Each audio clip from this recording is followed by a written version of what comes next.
Episode of the Mike Styles Experience. I'm back with another episode. Speed Mike Styles again. And what I wanted to kind of talk about is just something lately to where there's been a lot of rappers dying lately. Um, and so I just wanted to kind of change it up for this week's episode. And that's because of my love-hate relationship with rap, hip hop, whatever you want to call it.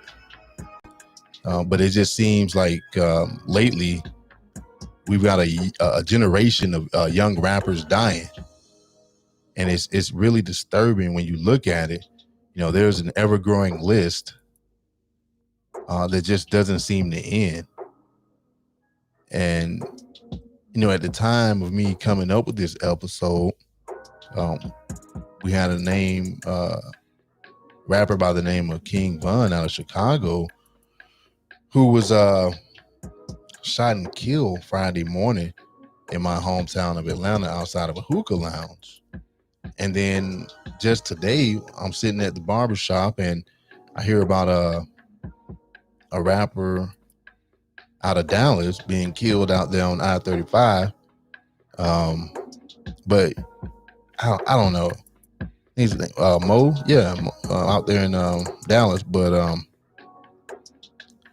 it's just crazy, man, what we got going on right now with all of these rappers, these young rappers that are dying.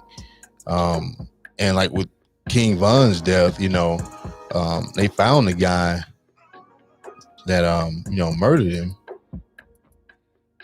And the thing about it, these guys were so young.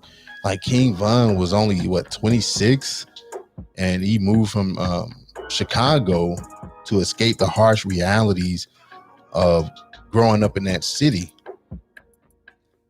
And it's just unfortunate because now you have one person going to the grave at the age 26, and then the person who killed him, he was only 22. So now he's going to the penitentiary.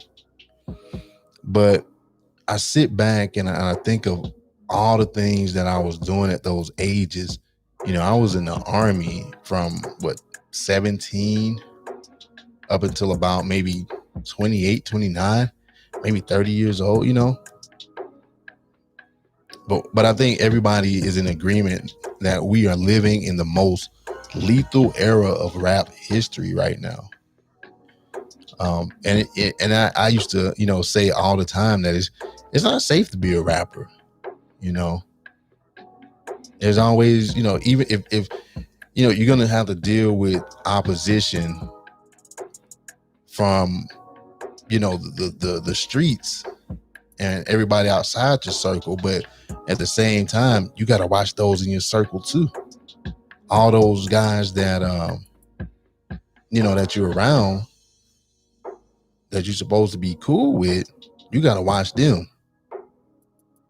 So you got to kind of like pretty much fight a battle on two fronts. And, with me,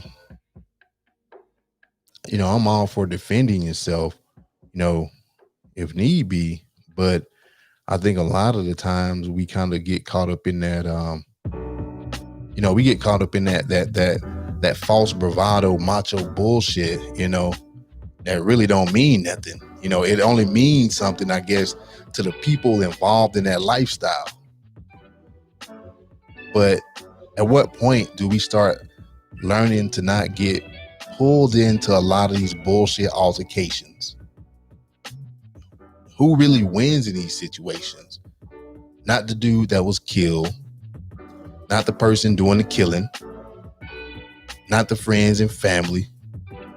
Nobody wins in these situations except the lawyer, the judge, and the DA, the prisons.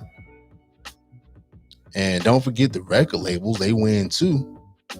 I say that because just like in all other cases where rappers were killed or when they died, we usually see a surge in album sales.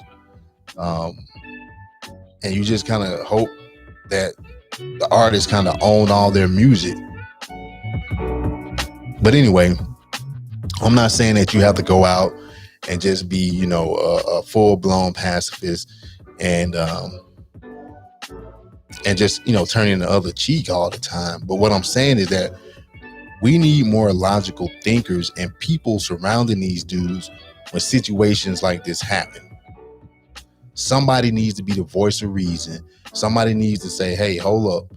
You pull this gun or you bust this gun or jump into this altercation, this can be life changing. And it kind of brings me back to the years when Tupac and Biggie got killed.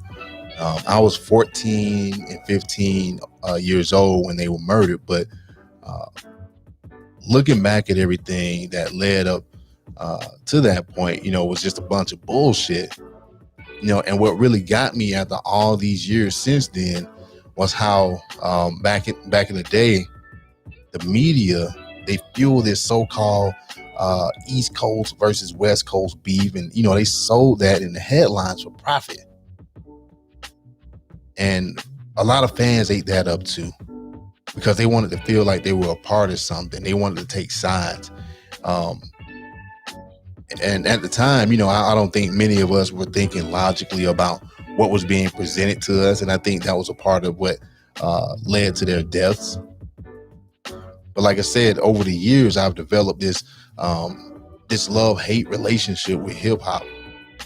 At one moment, I love it because what was once considered a trend that would fade, it became a mainstay in America and across the world.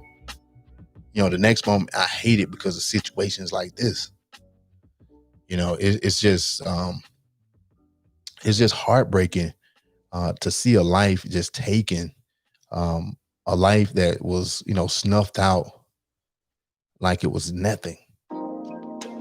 And you have to watch how you move at all times, especially when you start to get a little bit of notoriety or a little bit of money, because there's a lot of people out there who suffer from this crab in a barrel mentality where, one person decides, hey, I ain't shit. My life ain't shit. So you ain't going to be shit and your life ain't going to be shit. And they try to stop the progress of somebody who's trying to make their life better. It's that whole misery loves company type of thing. And that's why I think it's important for a lot of these dudes to invest in a security team. If you're going to be out in the streets, start putting yourself in a tactical state of mind. Don't let that make you feel like you're not being real, or, don't make it, seem like, you're being a punk because you hire your security team, think of it as protecting your assets, which includes yourself. You are an asset. Because we can't keep going through we just can't keep going through having young guys that are young, man. A lot of these dudes ain't even making it to 30, bro.